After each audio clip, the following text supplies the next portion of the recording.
కృపావార్త అనే కార్యక్రమానికి మీ అందరికీ నా హృదయపూర్వకమైనటువంటి స్వాగతాన్ని తెలియజేస్తున్నాను. నా ప్రియ సహోదరి సహోదరులారా, మన ప్రభువును రక్షకుడునైన యేసుక్రీస్తు వారి పేరిట మీ అందరికీ నా వందనములు. ప్రియులారా, మానవ జాతిలో దేవుడు అనుగ్రహించినటువంటి రక్షణ మనుషులకు ఎంతో విలువైనది. మనిషి దేవుని నుండి లోక సంబంధమైనటువంటి ఏవైనా వరాలను పొందినప్పుడు, లోక సంబంధమైనటువంటి ఈవులను పొందినప్పుడు సంతోషించాలనుకుంటాడు. కానీ ప్రతి మనిషి అనునిత్యం సంతోషించవలసింది ఏంటంటే దేవుడు అనుగ్రహించిన రక్షణ. దేవుడు ఆత్మను రక్షించినటువంటి విధానం, దేవుడు దయచేసినటువంటి కృప. దీని నిమిత్తం మనుషులందరూ కూడా దేవుని విషయంలో మొట్టమొదట సంతోషించవలసిన వారుగా ఉన్నారు. ఎందుకంటే మనిషిని దేవుడు భూమి మీద ప్రవేశపెట్టినప్పుడే లోక సంబంధమైనటువంటి ఈవులన్నిటినీ మనిషికి దేవుడు దయచేశాడు. వీటిని మరలా క్రొత్తగా అనుగ్రహించవలసినటువంటి పరిస్థితి ఏమీ లేదు. దేవుడు మనుషులకు ముందుగానే ఈవులను అనుగ్రహించాడు. లోక సంబంధమైనటువంటి ఈవులను, బహుమానాలను అనుగ్రహించాడు. అయితే మనిషికి దేవుడు రక్షణ అనుగ్రహిస్తున్నాడు చూసారా, ఇది చాలా విలువైనది. ఇది అందరూ పొందలేకపోతున్నారు. దేవుడు ప్రకృతి పరంగా ఇచ్చినటువంటి ఈవులను ప్రతి ఒక్కరూ కోరుకుంటున్నారు, పొందుతున్నారు, సంతోషిస్తున్నారు. దేవుణ్ణి తెలుసుకోవాలనేటువంటి ఆలోచన ఉన్న ప్రతి ఒక్కరూ కూడా దేవుని విషయంలో తాము దేవుణ్ణి ఏమి అడగాలో మొట్టమొదట గ్రహించాలి. అసలు దేవుని దగ్గర నుండి మనము పొందదగినటువంటి అత్యున్నతమైనటువంటి కోరిక ఏంటి? అదే ఆత్మరక్షణ. ఆత్మరక్షణ అంటే మనము ఆత్మలుగా మనం రక్షింపబడాలి. దీనిని దేవుని దగ్గర మనం అత్యున్నతంగా కోరుకోవాలి. ప్రతిరోజు దీనిని మనం కాపాడుకోవాలి. ప్రియులైన నా సహోదరి సహోదరులారా, లోక సంబంధమైనటువంటి ఈ బ్రతుకులో మనుషులకు ఈపాటి జ్ఞానం లేదు. దేవుని దగ్గరకు ఎందుకు వెళ్ళాలనుకుంటున్నారు? లోక సంబంధమైనటువంటి ఏవేవో కోరికల నిమిత్తం దేవుణ్ణి అడగటానికి దేవుని దగ్గరకు వెళ్ళాలనుకుంటున్నారు. దేవుణ్ణి ఆరాధించాలనుకుంటున్నారు. దేవునికి భక్తులుగా ఉండాలనుకుంటున్నారు. దేవుడు ప్రారంభంలోనే వీటన్నిటినీ దయచేశాడు కదా. మరలా మనిషికి వీటి యొక్క అవసరత ఎందుకు ఏర్పడింది అంటే మనుషులు స్వార్థప్రియులు, స్వార్థాన్ని ఎక్కువగా ప్రేమిస్తారు. అంటే ఈ భూమి మీద నాతో పాటు మిగిలిన మనుషులు కూడా జీవిస్తున్నారని, నాతో పాటు వారికి కూడా సమానంగా ఈ ప్రకృతిని దేవుడు దయచేశాడని, నేను ఈ ప్రకృతిని ఎలా అనుభవిస్తున్నానో నా తోటి పొరుగువాడు కూడా ఈ ప్రకృతిని అలాగే అనుభవించటానికి హక్కు కలిగి ఉన్నాడనేటువంటి విషయాన్ని ఈరోజు మనుషులు గుర్తించకపోవడం వలన ఈ హెచ్చుతగ్గులు, ఈ తారతమ్యాలు, ఈ ధనిక పేద అనేటువంటి వ్యత్యాసాలు మన మధ్య కనిపిస్తున్నాయి. ఒక ఇంటిలో ఒక తండ్రికి ఒక 3 పిల్లలు లేక ఒక 5 పిల్లలు ఒక కుటుంబంలో ఉన్నారనుకోండి. ఆ తండ్రి తన పిల్లలకు అన్నింటినీ కూడా సమానంగా ఇవ్వాలనుకుంటాడు. తన పిల్లలను సమానంగా ప్రేమిస్తాడు. అలాగే పిల్లలు కూడా కొంచెం జ్ఞానం ఉన్నవారైతే, కొంచెం ప్రేమ ఉన్నవారైతే, మా నాన్న నన్ను ఎంతగా చూసుకుంటాడో నా సహోదరులను కూడా అంతగానే చూసుకోవాలి, అలానే చూసుకోవాలి. మా నాన్న నాకు ఏమిస్తాడో నా సహోదరులకు కూడా అదే ఇవ్వాలనేటువంటి భావన వారిలో ఉంటుంది, ఆ పిల్లల్లో ఉంటుంది. ప్రియులారా, ఆలోచన చేయాలి. ఒక కుటుంబంలో ఉన్నప్పుడు పిల్లలంతా కూడా సమానంగా ఉంటున్నారు, సమానంగా వాటిని అనుభవిస్తున్నారు. ఒక్కొక్కసారి ఎక్కువగా కూడా ప్రేమిస్తూ ఉంటారు.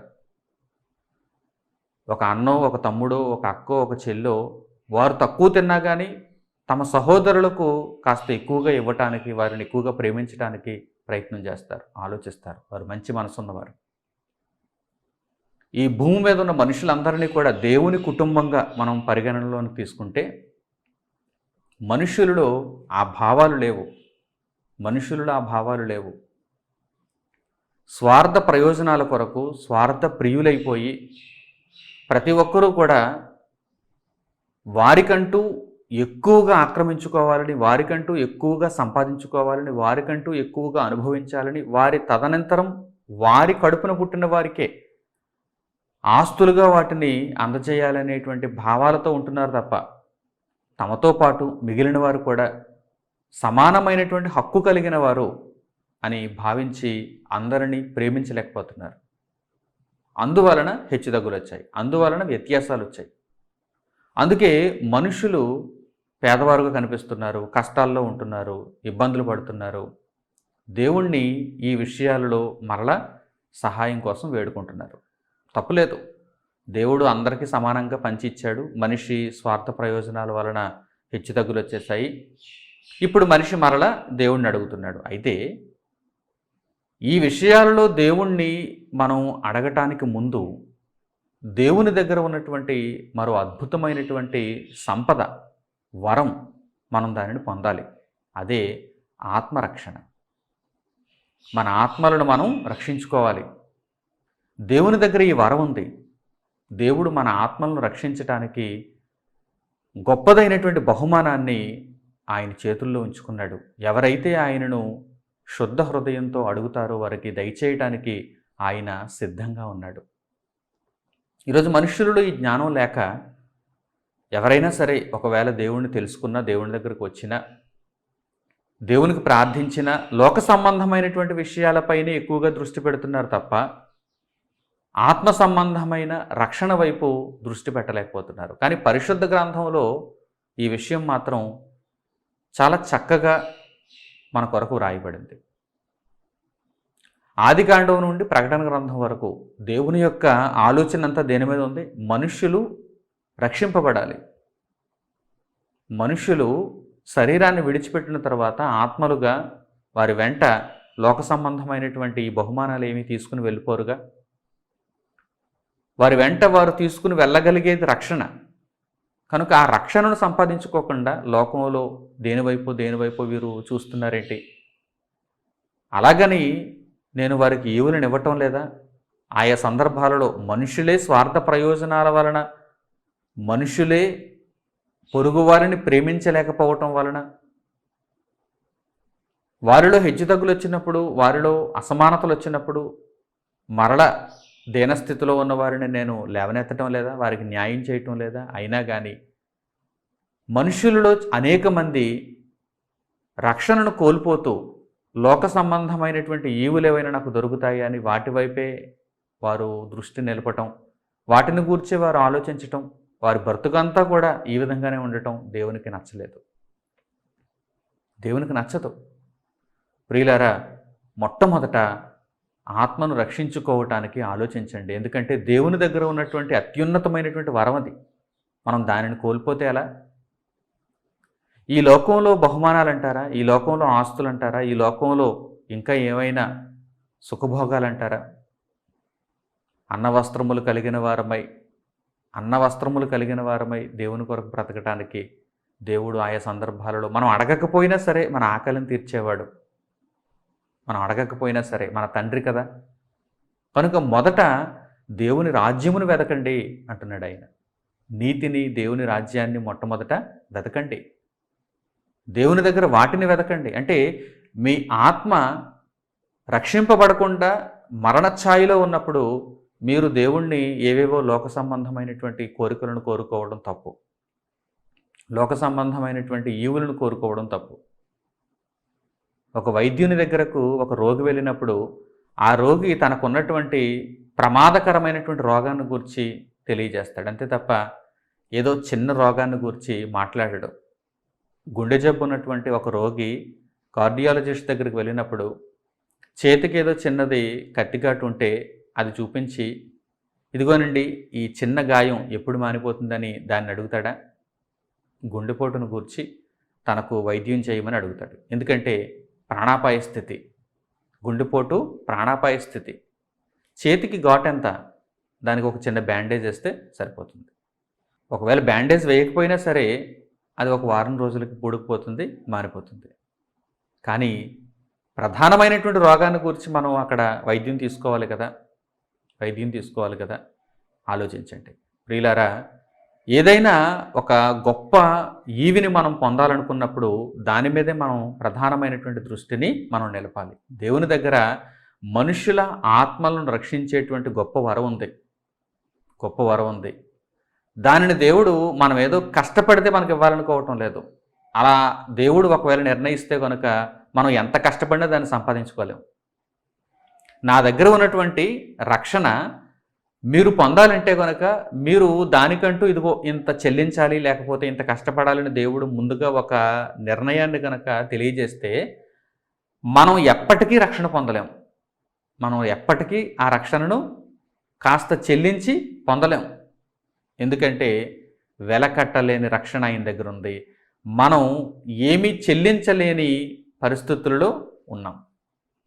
మనం దానికి ఏమీ చెల్లించలేం. అంత విలువైన రక్షణ మనమేమో దేన పరిస్థితుల్లో ఉన్నాం. మనం అంటే ఈరోజు ప్రపంచంలోని ప్రతి ఒక్కరు కూడా కోటీశ్వరులుగా ఉన్నవారు కూడా, మిలియనీర్లుగా ఉన్నవారు కూడా, వారు కూడా దేవుని యొక్క రక్షణకు ఏమీ చెల్లించలేరు. ప్రపంచంలో ఉన్నటువంటి మనుషుల ఆస్తి అంతా ఇచ్చేసి ఇదిగో ఆ రక్షణను నేను కొనుక్కోవాలనుకుంటున్నానని దేవుని దగ్గర చెబితే ఆ రక్షణ ప్రపంచంలో ఉన్న మనుషులందరి ఆస్తి కంటే ఎక్కువే, ఆ విలువ ఎక్కువే. అంత ఉన్నతమైనటువంటి రక్షణ. ఒక మనిషి ఆస్తి కాదు. ప్రపంచంలో ఒక 750 కోట్ల నుండి 800 కోట్ల మంది మనుషులు ఉన్నారనుకుంటే వారందరి ఆస్తి కూడబెట్టి కలిపి దేవునికిచ్చి ఒక మనిషికి రక్షణ, అందరికీ కాదు, ఒక మనిషికి రక్షణ మనం దేవుని దగ్గర నుండి కొనుక్కోవాలనుకుంటే కనుక అది అసాధ్యం.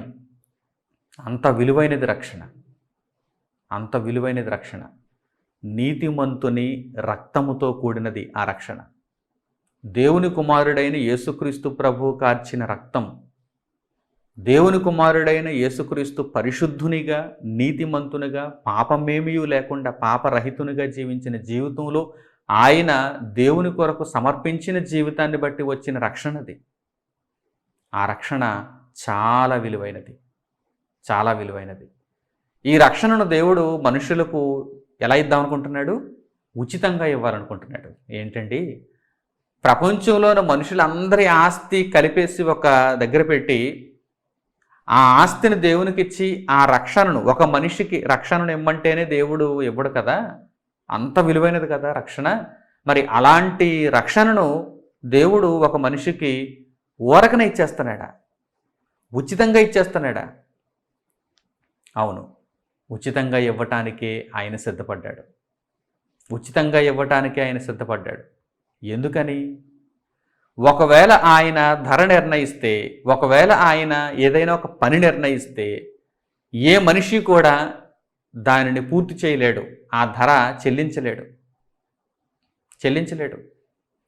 అంత విలువైనది. అందుకే దేవుడు ఏం చేశాడంటే ధర తీసేశాడు, వెల తీసేశాడు. దానికంటూ ఎటువంటి నియమాన్ని ఆయన పెట్టకుండా దానిని ఉచితంగా ఇవ్వాలనుకున్నాడు. అసలు ఆయన దగ్గర ఆ రక్షణను కొనుక్కోవాలనుకుంటే కనుక ఎవ్వరికీ చేత కాదు. ఎవరి దగ్గర అంత ధనం లేదు, అసలు దానికి ధరే లేదు. అంటే మనుషులు ఇవ్వగలిగినటువంటి ధర దానికి నిర్ణయింపబడలేదు. అంత విలువైనది, వెల కట్టలేనిది అన్నాను. అందుకే వెల కట్టలేనిది, అమూల్యమైనది. ప్రియులారా, ఇంత గొప్ప రక్షణ దేవుడు ఆయన చేతుల్లో ఉంచుకున్నాడు. ఏ మనిషి అయితే ఆయన రక్షణను పొందటానికి ఆయన దగ్గరకు వచ్చి ఆయన చేత అంగీకరింపబడతాడో ఆ మనిషికి దేవుడు ఆ రక్షణను ఇవ్వాలనుకుంటున్నాడు.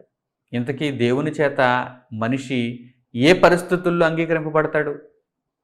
దేవుని దగ్గర ఆ రక్షణను పొందటానికి ఏ మనిషి అయినా ఎప్పుడు అర్హుడవుతాడు అనగానే మనిషి దీన హృదయంతో, పశ్చాత్తాప హృదయంతో, దేవుని కొరకు బ్రతకాలనే మనస్సుతో, నీతి మార్గంలో నడుచుకోవాలనే ఉద్దేశ్యంతో, నిత్యత్వాన్ని చేరాలనేటువంటి ఏకైక సంకల్పంతో దేవుని దగ్గరకు వచ్చి సాగిలపడతాడో ఆ మనిషికి దేవుడు అంత విలువైన రక్షణను ఊరకనే ఇచ్చేయాలనుకుంటున్నాడు.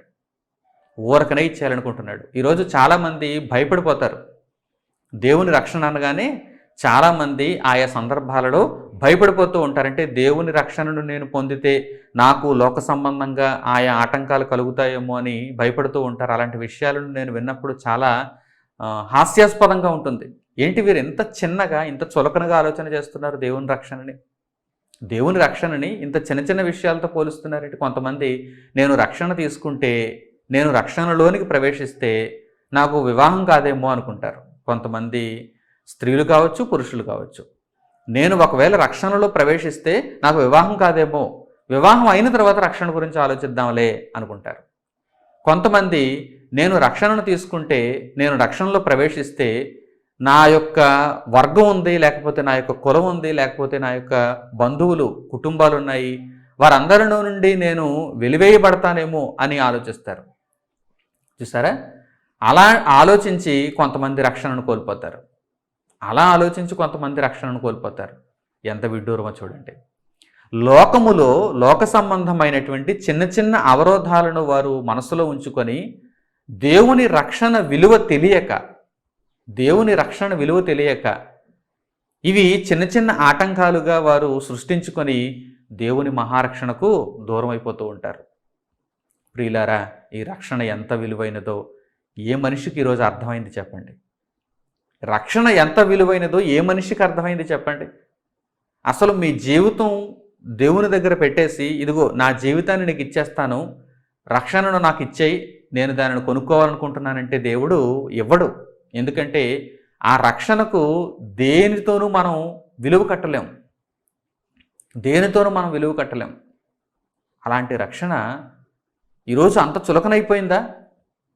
దేవుడు ఉచితంగా ఇస్తాను అనేసరికి అంత చులకనైపోయిందా? ఎవరికిస్తానన్నాడు ఉచితంగా? ఆయన దగ్గరకు వచ్చి పశ్చాత్తాప హృదయంతో ఆయన దగ్గర మోకరిల్లి, ఆయన దగ్గర పూర్ణముగా తమ జీవితమును ప్రోక్షించుకొని ఈ విషయం తెలుసుకున్న వారై, తండ్రి నీ కృపచేత నాకు రక్షణను అనుగ్రహిస్తున్నావు తప్ప ఏదో నేను ఇచ్చినటువంటి పైకం వలన కాదు, నేను చేసిన పని వలన కాదు అని ఒప్పుకున్న వారికి, దీనులకు దేవుడు ఈ రక్షణను అనుగ్రహిస్తున్నాడు తప్ప ఆయన ఎవరి దగ్గర వెల తీసుకోవటం లేదే. ఆయన ఎవరి దగ్గర ముందుగా ఏదైనా ఒక పనిని చేయించుకొని ఆ రక్షణను ఇవ్వటం లేదే. దేవుని రక్షణ పనికి ఫలితం కాదు. బాగా గమనించాలి, బాగా అర్థం చేసుకోవాలి. అప్పుడే మీకు రక్షణ యొక్క విలువ అర్థమవుతుంది. దేవుని యొక్క రక్షణ యేసుక్రీస్తు ప్రభువులో మన పాపములు కడిగివేయబడి ఆత్మలు రక్షింపబడటానికి ఈ రక్షణ ఒక పనికి ఫలితం కాదు. అంటే మనం ఏదో పనులు చేశాము, నీతి కార్యాలు చేశాము, దానికి ఫలితం దేవుడి రక్షణను ఇచ్చాడు అనటానికి అస్సలు వీలు లేదు. అలాగే మనం ఏదో కొంత సొమ్మునిచ్చాము, ఖరీదుకు మనం కొనుక్కున్నాం అనటానికి కూడా వీలు లేదు. వెలకట్టలేనిది, అమూల్యమైనది దేవుని రక్షణ. కనుక నా ప్రియులైన సహోదరి సహోదరులారా, దేవుడు మనుషులకు అనుగ్రహించేటువంటి ఈ ఉచితమైన అమూల్యమైనటువంటి రక్షణను మీరు వెంటనే పొందటానికి సిద్ధపడాలి. ఎందుకంటే మానవ జీవితాలలో దేవుని యొద్ద నుండి పొందగలిగినటువంటి అత్యున్నతమైనటువంటి వరం ఏదైనా ఉందంటే అది దేవుని రక్షణ. ఒక చక్కని లేఖన భాగాన్ని మీకు పరిచయం చేస్తాను. అక్కడ దేవుడు ఈ విషయాన్ని మన కొరకు పొందుపరిచాడు. పరిశుద్ధ గ్రంథములు తెరచి అపోస్తలుడైన పౌలు గారు రోమీలకు రాసిన పత్రిక 5వ అధ్యాయము 8వ వచనం చూడండి. అపోస్తలుడైన పౌలు గారు రోమీలకు రాసిన పత్రిక 5వ అధ్యాయము 8వ వచనం.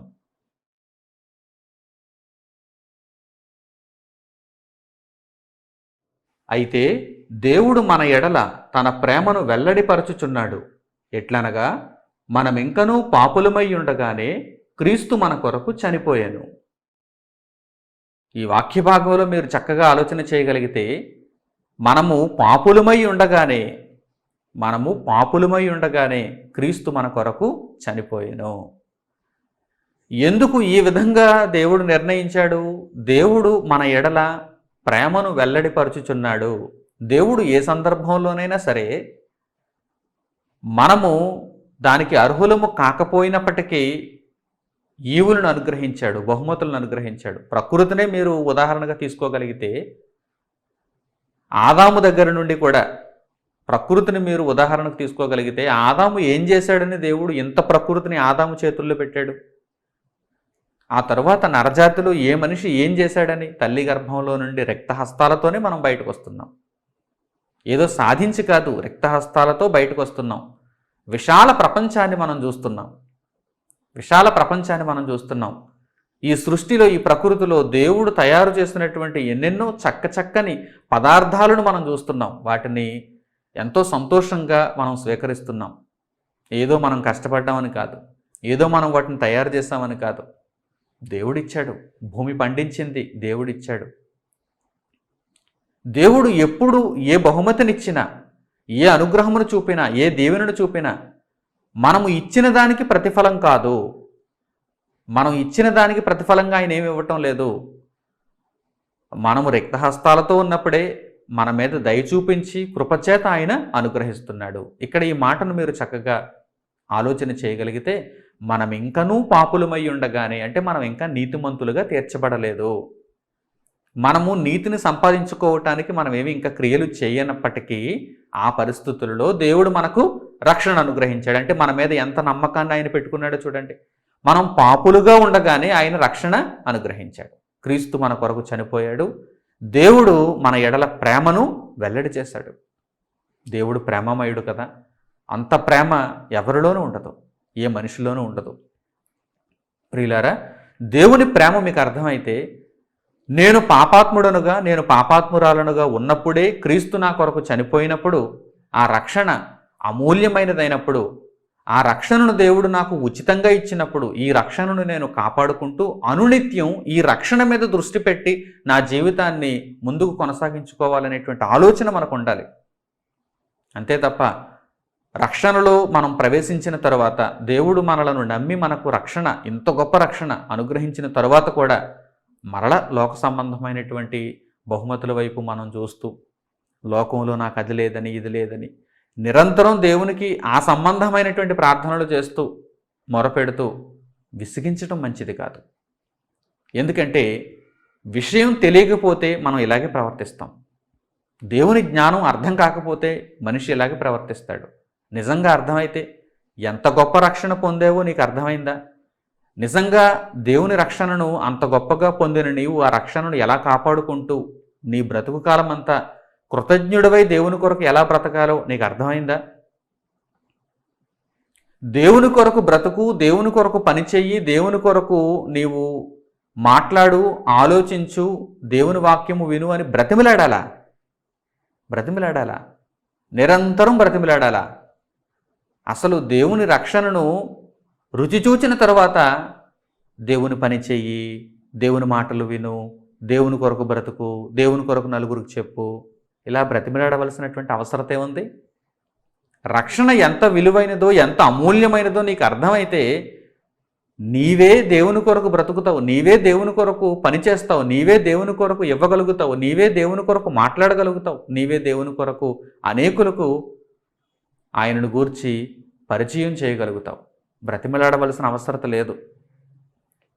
కానీ ఈరోజు ప్రతి సందర్భంలో వాక్యము చేత, దేవుని మాటల చేత అనేక మందిని మరలా హెచ్చరించవలసినటువంటి పరిస్థితి ఎందుకు ఏర్పడుతుంది? వాక్యం ఒకరోజు వినకపోయేసరికి మరలా లోకం దృష్టిలో ఒక వ్యక్తి ఎందుకు మరల్చబడుతున్నాడు, ఆకర్షింపబడుతున్నాడు అంటే పునాది స్థిరంగా లేదన్నమాట. రక్షణ విషయమైనటువంటి అనుభవ జ్ఞానం స్థిరంగా లేదన్నమాట. లోతులకు వెళ్ళలేదన్నమాట. సంపూర్ణంగా దేవుని యొక్క రక్షణను గ్రహించలేదన్నమాట. నా ప్రియులైన సహోదరి సహోదరులారా, మీకు దేవుడు అనుగ్రహించిన రక్షణ చాలా విలువైనది. ఒకవేళ మీరు రక్షణ పొందిన వారైతే, ఇంకనూ రక్షణ పొందని వారైతే కనుక మీరు చాలా ఆలస్యం చేసినట్టే. మహారక్షణను పొందటానికి మీరు ఇంకా తడవు చేస్తున్నారంటే మీరు అవివేకుల కిందే లెక్క, అమాయకుల కిందే లెక్క. మూర్ఖుల కిందే లెక్క. దేవుడు అనుగ్రహించే అంత గొప్ప రక్షణను ఎటువంటి పైకము మన దగ్గర తీసుకోకుండా, ఎటువంటి పనిని మన చేత చేయించుకోకుండా మనకు దేవుడు అంత గొప్ప రక్షణను అనుగ్రహిస్తున్నాడంటే, మీరు ఇంకనూ ఆ రక్షణను దేవుని యొద్ద నుండి పొందలేకపోతున్నారంటే మీరు అవివేకులు కాక ఇంకేంటి చెప్పండి. లోకంలో మన దగ్గర ఎటువంటి పైకం తీసుకోకుండా మనకు ఏదైనా ఉచితంగా ఇస్తున్నారనుకోండి, మనం ఎంత కృతజ్ఞతతో ఉంటాం. అప్పుడు వారు మనకు సహాయం చేశారని చెప్పి వారిని మనం ఎంతో సన్మానిస్తాం. నా దగ్గర ఎటువంటి రుసుము తీసుకోలేదండి అంటాం. ఒకవేళ ఏదైనా రుసుము తీసుకుని మనకు పని చేశారనుకోండి, అప్పుడు మనం ఎలా భావిస్తాం? నా దగ్గర ధనం తీసుకుని చేశారండి, నా దగ్గర ధనం తీసుకున్నారు కనుక చేశారు, వారు ఆ పని చేయటానికి నిర్ణయింపబడ్డారు కనుక చేశారు, కనుక వారేమో మనకు సేవ ఏం చేసేయటం లేదు, మనకు వారు చేసినటువంటి పనికి తప్పనిసరిగా వారు జీతం పుచ్చుకుంటున్నారు కనుక వారు మనకు చేసిందేమీ లేదు, వారు డ్యూటీ చేశారు, వారికి అప్పగింపబడిన బాధ్యత వారు నెరవేర్చారు అని అనుకుంటూ ఉంటారు. కానీ ఎవరైనా మన దగ్గర ఒక్క పైసా కూడా తీసుకోకుండా మనకు సహాయం చేశారనుకోండి, సేవ చేశారనుకోండి, అప్పుడు వారిని గురించి మనం ఏమంటాం? ఒక్క పైసా తీసుకోలేదండి, కానీ నిజంగా వారు చేసిన సేవ ఈరోజు నన్ను బ్రతికించింది, ఈరోజు నాకు ఎంతో ఉపయోగపడింది అని మీరు అనుకున్నప్పుడు వారిని మీరు ఎంతో ప్రేమిస్తారు, వారంటే ఎంతో గౌరవాన్ని చూపిస్తారు. సరిగ్గా దేవుడు మనుషులకు రక్షణనిచ్చే విషయంలో ఆయన ఇలాగే కనిపిస్తున్నాడు. మనుషుల యొద్ద నుండి ఆయన ఏమీ ఆశించలేదు. మనం ఇంకనూ పాపులమై ఉండగానే క్రీస్తు మన కొరకు చనిపోయేను. దేవుడు ఈ విధంగా ప్రేమను వెల్లడిపరుచుచున్నాడు. ప్రియులారా, మనం ఏమీ ఇవ్వకుండా దేవుని యొద్ద నుండి రక్షణ పొందాం. ఆ రక్షణను నిరంతరం కాపాడుకుంటూ రక్షణ మీద దృష్టి నిలిపి ఆ రక్షణలో మనం దేవుని కొరకు బ్రతుకుతూ ఉండాలి. ఈ విషయాన్ని ఎల్లప్పుడూ జ్ఞాపకం చేసుకుంటూ ఉండాలి. మన పోరాట పటిమ వలన దేవుని రక్షణ మనం సంపాదించుకోలేదు. ఇది మీ మనస్సులో స్థిరంగా నాటబడనివ్వండి. భద్రపరచుకోండి ఈ విషయాన్ని. మీరు ఎల్లప్పుడూ గుర్తు చేసుకోండి ఈ విషయాన్ని. మీరు నా పోరాటం వలన, నా ప్రతిభా పాఠవాల వలన నేను దేవుని యొద్ద నుండి రక్షణను పొందలేదు. దేవుని కృపచేత నేను రక్షణను పొందాను. ఎటువంటి అర్హత లేనప్పుడు దేవుని రక్షణ నాకు అనుగ్రహింపబడింది. ఇదిగో ఇప్పుడు దేవునికి సేవ చేసుకోగలుగుతున్నాను, దేవుని కొరకు బ్రతకగలుగుతున్నాను, దేవుని మార్గంలో నడుచుకోగలుగుతున్నాను అనేటువంటి మాటలు మనం చెప్పగలగాలి తప్ప మనం ఏదో గొప్పవారమని దేవుడు మనకు రక్షణ ఇవ్వలేదండి. మనం ఇంకనూ అనీతిమంతులుగా, పాపాత్ములుగా ఉన్నప్పుడే దేవుడు మనకు రక్షణను దయచేశాడు. వాక్య భాగం నుండి మరో చక్కని మాటను ఇప్పుడు మనం ఆలోచన చేద్దాం. ఎఫెసీయులకు పౌలు గారు రాసిన పత్రిక 2వ అధ్యాయము 8-9 వచనాలను చూడండి. ఎఫెసీయులకు పౌలు గారు రాసిన పత్రిక 2వ అధ్యాయము 8వ వచనం నుంచి.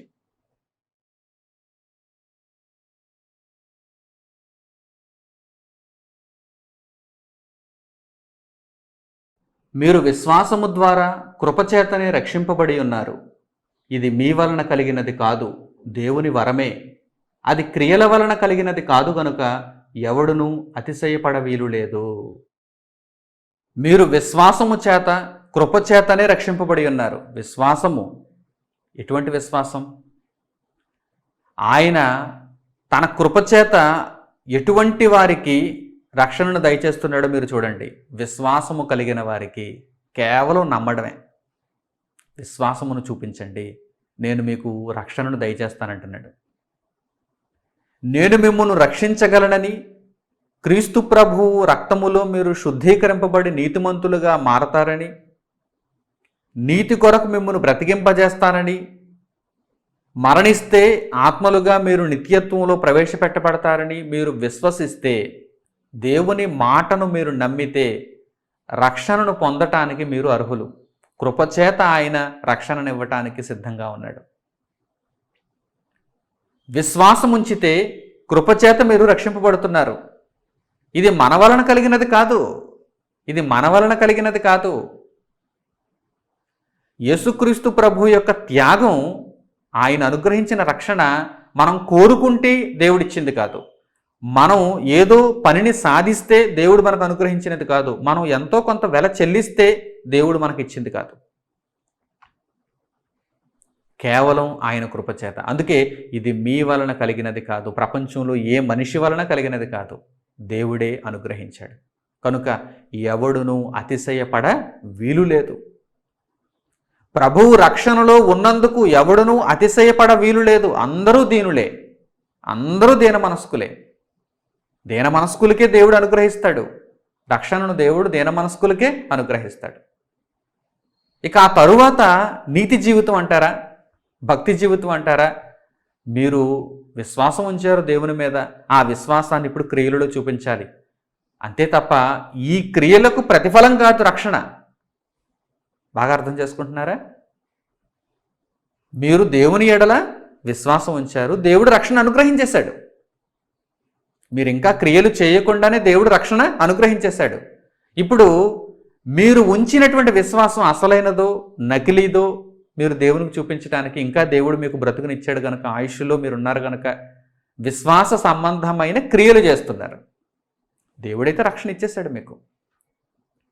ఈ క్రియలతో విశ్వాసాన్ని మీరు బలపరుచుకుంటే, ఆ విశ్వాసం బలమైనది అని మీరు నిరూపించుకుంటే, మృతమైనది కాదు జీవము కలిగినదే, నేనుంచిన విశ్వాసం సజీవమైనదే అని మిగిలిన మీ బ్రతుకు కాలంలో విశ్వాస సంబంధమైన క్రియలను మీరు చూపిస్తూ ముందుకు కొనసాగితే, క్రీస్తు మార్గంలో మీరు ప్రయాణించగలిగితే ఆ రక్షణ నిలబడుతుంది. దేవుడు మీకు ఇచ్చిన ఆ రక్షణ నిలబడుతుంది. లేదు మరలా లోక సంబంధమైన బ్రతుకులో కలిసిపోయారనుకోండి, మీరు మొదట ఉంచిన విశ్వాసం నీరు గారిపోతుంది, మృతమైనది అయిపోతుంది, రక్షణ కూడా వెళ్ళిపోతుంది, ఆవిరైపోతుంది. కనుక ఈ విషయాలను ఎప్పుడూ కూడా జ్ఞాపకాలలో ఉంచుకోవాలి. పునాది స్థిరంగా లేకపోతే ఎన్ని అంతస్తుల బిల్డింగ్ అయినా సరే నేల కూలిపోతుంది. పునాది స్థిరంగా ఉండాలి. పునాదిని మరలా వేయకూడదు. వేయబడిన పునాది చాలా స్థిరంగా ఉండాలి. మరలా వేసుకునేవేంటి? అంతస్తులు, ఒకదాని మీద ఒకటి మరలా అంతస్తులు వేసుకోవడానికైనా వీలుంటుంది, కానీ పునాదులు మాత్రం ఒక్కసారి వేస్తారు. ఒక బిల్డింగ్కి పునాది ఒకసారి వేస్తారు. ప్రియులారా, భక్తి జీవితంలో దేవుని విషయంలో రక్షణ సంబంధమైనటువంటి మాటలతో కూడిన పునాది చాలా స్థిరమైనదిగా, బలమైనదిగా మన ఆత్మీయ జీవితాలలో మనం కలిగి ఉండాలి. ఎవడును ఎప్పుడునూ అతిశయపడ వీలు లేదు. మనము పొందిన రక్షణ దేవుని కృపచేత మనకు అనుగ్రహింపబడింది. మనం దేవుని ఎడల విశ్వాసం ఉంచాము, మనకు అనుగ్రహింపబడింది అని ఇక్కడ దేవుడు తెలియజేశాడు. కనుక ఎందరైతే దేవుని రక్షణలోనికి ప్రవేశించారో వారు ఈ మాటలను ఒక్కసారి ఆలోచన చేసి అతిశయపడకుండా దేవుని కొరకు బ్రతుకుతూ, మీరు చెప్పిన ఆ మాటలను, మీరు చూపిన ఆ విశ్వాసమును కాపాడుకొనుటయందు దేవుని కొరకు మీరు బ్రతుకుతూ ముందుకు కొనసాగాలి.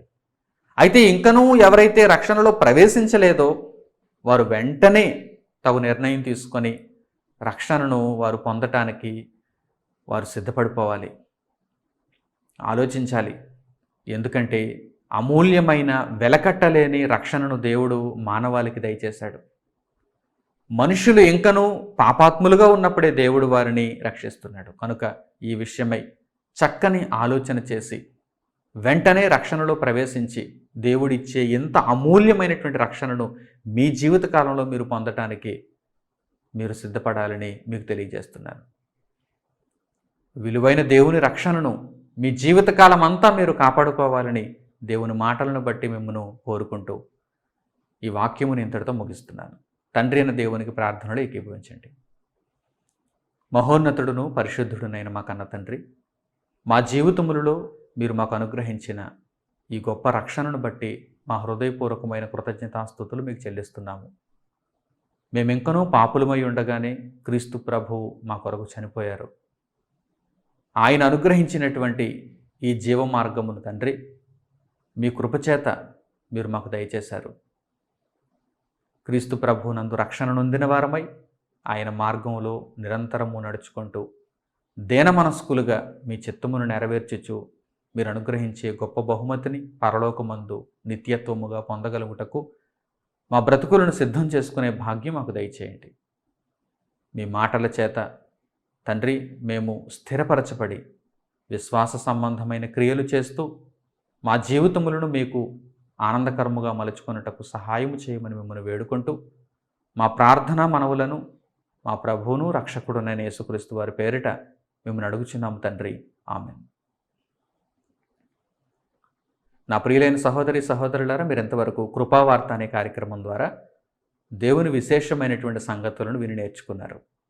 ఈ కార్యక్రమం ప్రతి సోమవారం సాయంత్రం 7 గంటలకు యూట్యూబ్లో ప్రీమియర్ రూపంలో సన్ ఆఫ్ గాడ్ ఆన్లైన్ అనేటువంటి ఛానల్లో అందుబాటులో ఉంటుంది. మీతో పాటు అనేక మందికి ఈ విషయాలను తెలియజేస్తూ ప్రభు సేవలో మీరు కూడా పాలిభాగస్తులు కావాలని నేను కోరుకుంటున్నాను. మన తండ్రి అయిన దేవుని ప్రేమ, మన రక్షకుడైన యేసుక్రీస్తు వారి కృప, పరిశుద్ధాత్ముని అన్యోన్య సహవాసము మనందరికీ సదాకాలము తోడే నడిపించునుగాక. ఆమేన్. అందరికీ వందనములు. సెలవు.